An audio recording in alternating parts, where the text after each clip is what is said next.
Breaking update, Trump signs it. Big Social Security changes are officially coming, and they start October 15, 2025. If you receive SSI, SSDI, or retirement checks, this news affects you directly.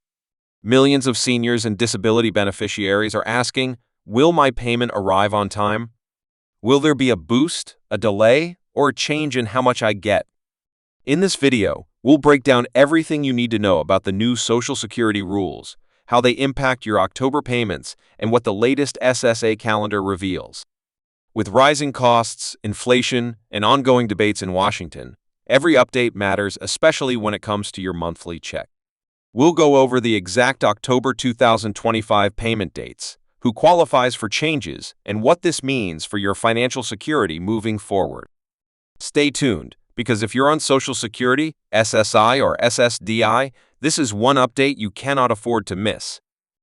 Before we dive in, make sure you hit that subscribe button and turn on notifications so you don't miss any crucial updates about your Social Security benefits.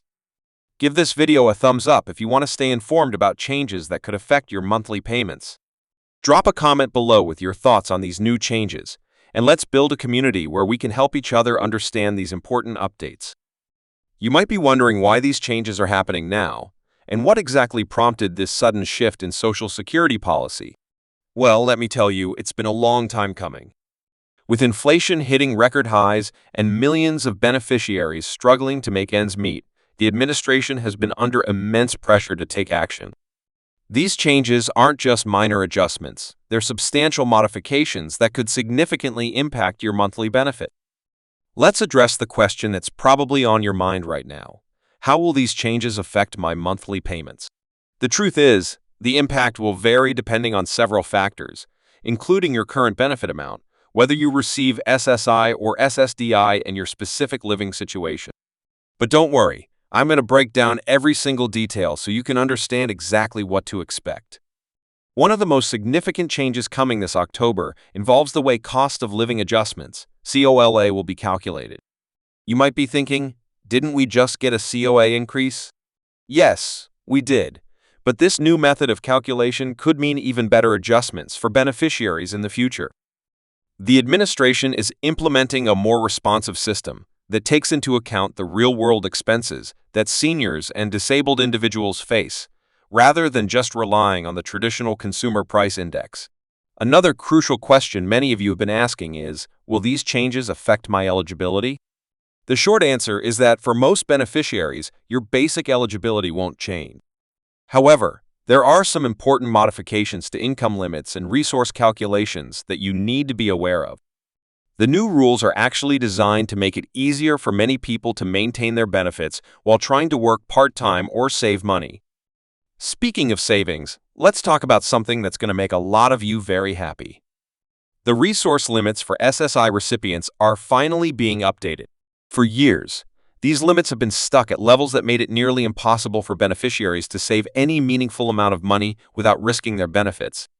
Under the new changes, these limits are being adjusted to reflect today's economic reality. You might be wondering about the timing of these changes.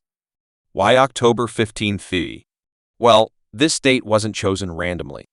It aligns with the Social Security Administration's regular payment schedule and gives the agency time to implement the necessary system updates. This means you won't have to do anything special to receive any adjustments to your benefits. They'll be automatically calculated and applied to your payments. Let's address another common concern. What about Medicare? These changes will also have implications for Medicare beneficiaries, particularly those who receive both Social Security and Medicare benefits.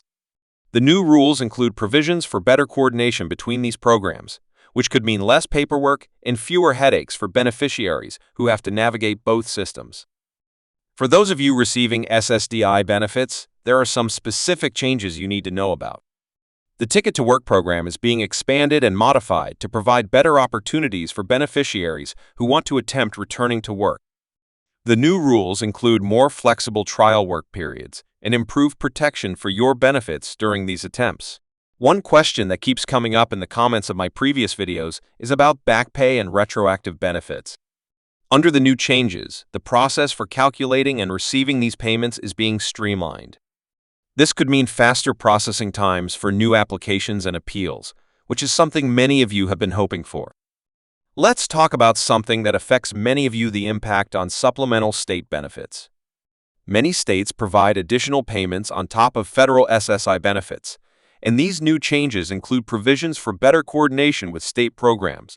This could mean more consistent and potentially higher combined benefits for some recipients. Now, I know some of you are probably concerned about whether these changes will require any action on your part. The good news is that for most beneficiaries, these changes will be implemented automatically. However, there are some situations where you might need to contact your local Social Security office. I'll explain exactly when and why you might need to do this. One of the most exciting aspects of these changes is the modernization of the Social Security Administration's technology systems. This includes improvements to online services and the way benefits are processed. Many of you have experienced frustration with long wait times and complicated procedures. These updates are designed to address these issues. Here's something that might surprise you. The new rules include provisions for better treatment of certain types of income and resources. This includes changes to how the SSA considers support from family members, disaster assistance, and certain types of financial gifts. These modifications could make it easier for many of you to receive help from loved ones without jeopardizing your benefits. Let's address a concern that many of you have expressed about previous benefit changes.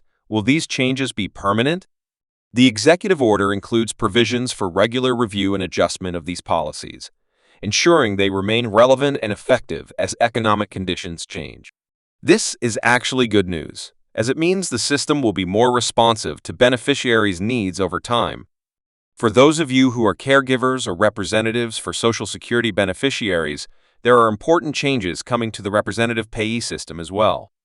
These modifications are designed to provide better oversight while making it easier for responsible payees to help manage benefits for those who need assistance. Something that hasn't received much attention but could be significant for many of you is the change in how the SSA will handle emergency advance payments and immediate payments. The new rules include provisions for expedited processing in certain hardship situations, which could be crucial for those facing unexpected financial emergencies. I know many of you are concerned about how these changes might affect your ability to work part-time or earn additional income. The good news is that the new rules include more generous income exclusions and a more gradual reduction in benefits as earned income increases. This could make it easier for many of you to try working without immediately losing your benefits. Let's talk about something that affects many SSI recipients: the rules about living arrangements and in-kind support. The new changes include modifications to how the SSA considers different living situations and the help you might receive from family or friends. These updates could mean better benefits for many of you who live with family members or receive help with housing costs. One question that's probably on your mind is about the appeals process. If you've ever had to appeal a Social Security decision, you know how time-consuming and stressful it can be. The new changes include provisions for streamlining the appeals process and providing better access to representation during appeals. Here's something interesting about the new changes. They include provisions for better coordination with other federal benefit programs. This means if you receive benefits from multiple programs, like SNAP or housing assistance, the process of maintaining your benefits and reporting changes could become simpler. Let's address the impact on disabled children receiving SSI benefits. The new rules include updates to the way childhood disability is evaluated and how benefits are calculated for families with disabled children. These changes could mean better support for many families struggling with the costs of caring for a disabled child. One aspect of these changes that hasn't received much attention is the modification to how the SSA handles overpayments. The new rules include more reasonable policies for collecting overpayments and more opportunities for waivers in cases of hardship. This could provide relief for many beneficiaries who have been stressed about overpayment situations.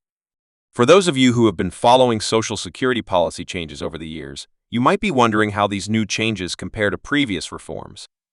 While some aspects build on earlier policies, many of these changes represent a significant departure from past approaches, particularly in terms of how they address modern economic realities.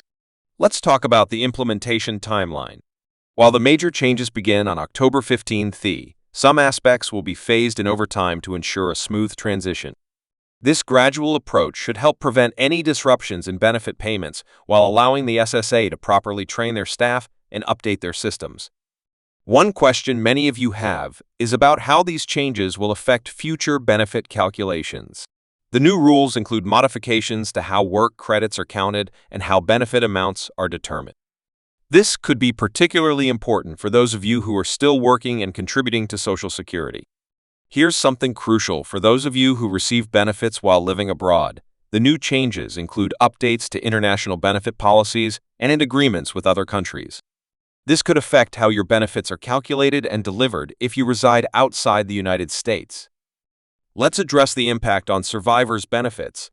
The new rules include provisions that could make it easier for surviving spouses and children to receive benefits they're entitled to, with some modifications to how these benefits are calculated and awarded. One aspect that's particularly important for many of you is the change in how the SSA handles communication with beneficiaries. The new rules include requirements for clearer notices and better explanations of decisions, which should help you better understand any changes to your benefits. As we wrap up this discussion of these important changes, remember that staying informed is crucial. These modifications to Social Security benefits could have a significant impact on your financial situation, and understanding them is the first step to making the most of your benefits. If you found this information helpful, don't forget to like and share this video with others who might benefit from knowing about these changes. Subscribe to our channel for more updates on Social Security benefits and other important financial news. Leave your questions in the comments below. I read every single one and try to address them in future videos. Remember, while these changes are significant, they're designed to improve the Social Security system and better serve beneficiaries. Stay tuned for more detailed videos about specific aspects of these changes as we get closer to the October 15th implementation date. Thanks for watching, and don't forget to hit that notification bell so you don't miss any updates about these important changes.